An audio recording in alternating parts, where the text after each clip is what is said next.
And what I would tell you right now is just live your life. Like, hey, look, I've been through it. I know what it is. I know the way. Follow me. So when you rock with me and this crew, I want to give you the tools to do the right shit and get across and go get it. Think about this for a second.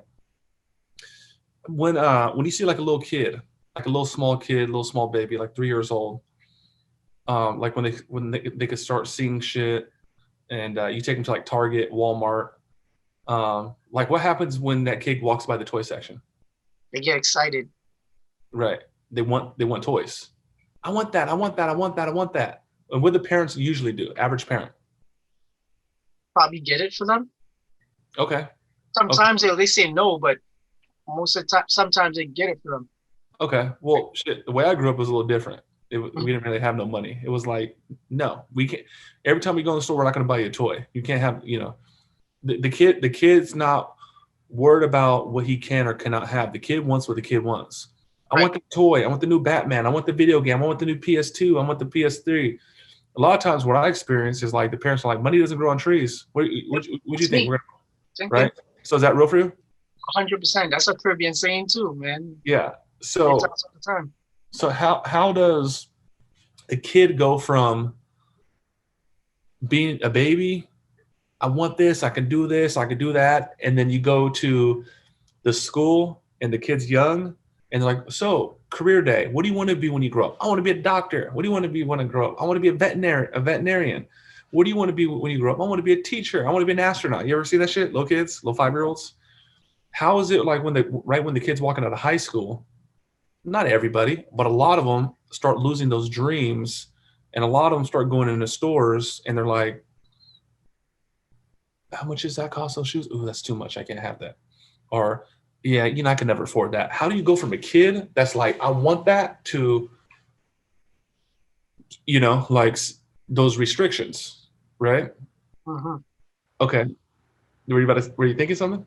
Oh no, I know what Okay. you. I feel what you're saying with that. I think it has to do with just sometimes it has to do with programming. Yeah. I feel Well, like that's exactly what it is. So, yeah, the kid goes through, nope, nope, not real, nope, not realistic, nope, money doesn't grow on trees, nope, can't have that, nope, no video games. What do you think? We're rich? So what happens is the kid, they start to succumb. Succumb means to like give in. They start to conform to like the laws of man, like hmm, literally. And I'm gonna tell you some crazy shit. And I appreciate the comments you said about me earlier. Thank you for that. And I don't want to try to act super cool, man, but I'm down there pretty bulletproof, bro. Like you can't really rock me. Like hmm. you can't. You know what I'm saying? Like Mike Rampage Jackson, MMA fighter, ain't coming in the room and checking me. It's not gonna happen. So what I'm telling you is they conform, they succumb, and they lose that thing that they had as a kid. So Yes, you're kind of like, yo, Mike, man, when I was doing my shit at my best, I was doing like 100. They didn't tell me to do 100, and I'm trying to kind of find that again. That's kind of what I'm hearing. Is that fair to say? So what happens is you take L's and you take losses and you take stops and you take no's, and then and you have it enough. You do what's like practical, or you do what's this is I'm gonna give you a whole different concept you haven't heard, and they call it being reasonable. Okay, what I was taught for my coaches, being reasonable is making sense of something that is odd or peculiar, but is normal. One more time. So to be reasonable is to make sense of something that is odd, strange, but you accept that as normal. So for example, I'm gonna tie it mm, all up. Watch this, watch this. Hey, I want to start my own business. I just got out of high school. I'm gonna start my own business. I want to be my own boss. I want to blow up. Listen, man, I like it, but be reasonable. Go to school, get a degree, land a good job. And if that makes sense, then you can start your thing. Be reasonable, right? my God. Watch this. Watch me now. Do you think Elon Musk sending Mars rockets to Mars Hmm, or starting SpaceX or Solar City? Do you think that's normal? hmm. That's unreasonable. You get it?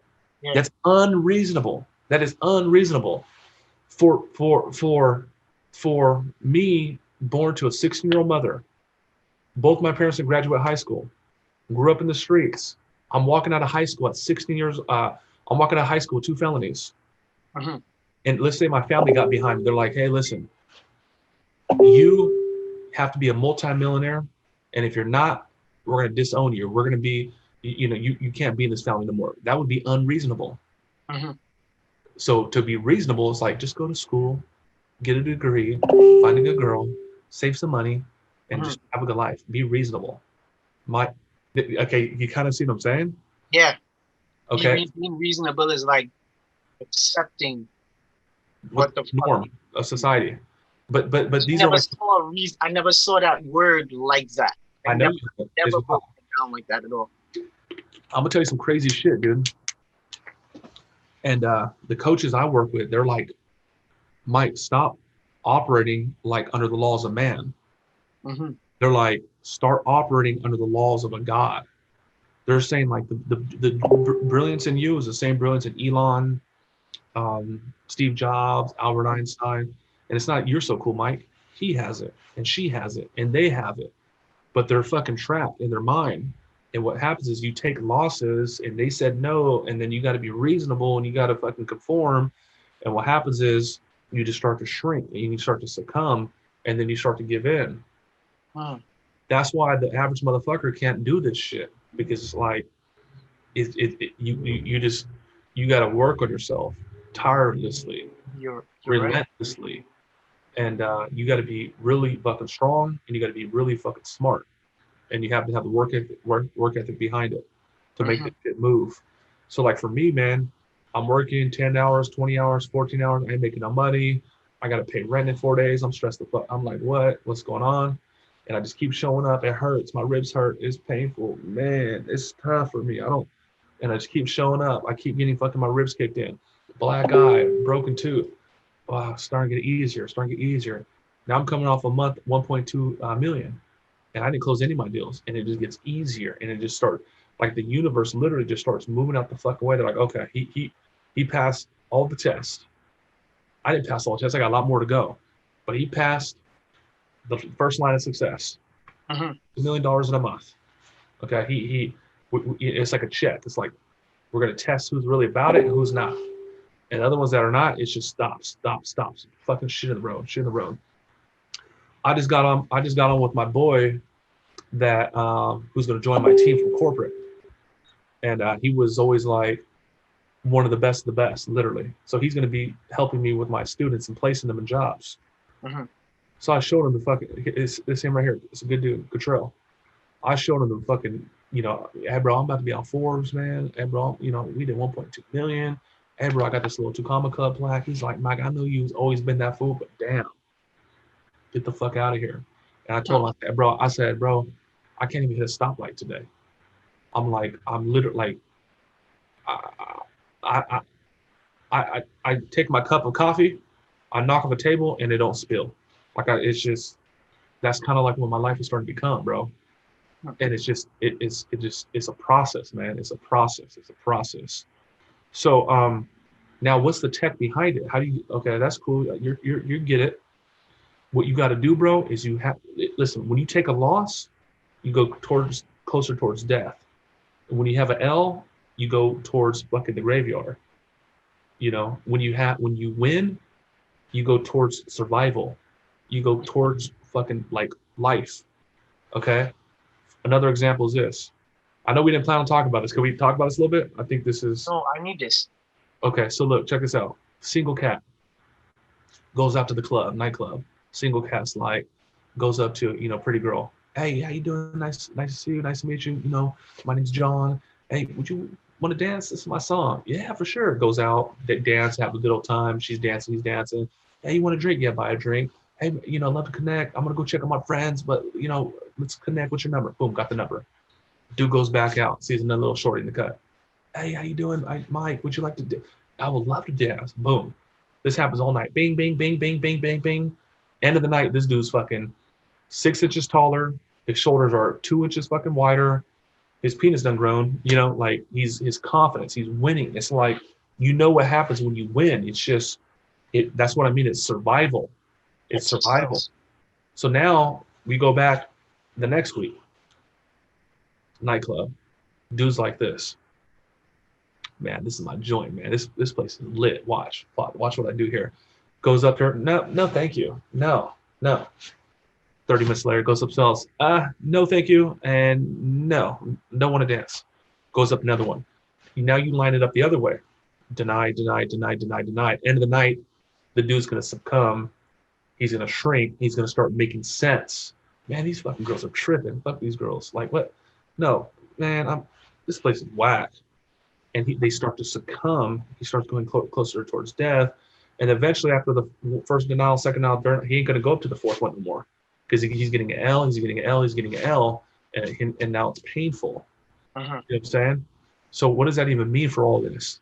So truly, anytime you feel like in a rut or you feel that, like, man, I need to get back on that horse or I need to get out of my head, you need a massage. You need to re-massage your purpose.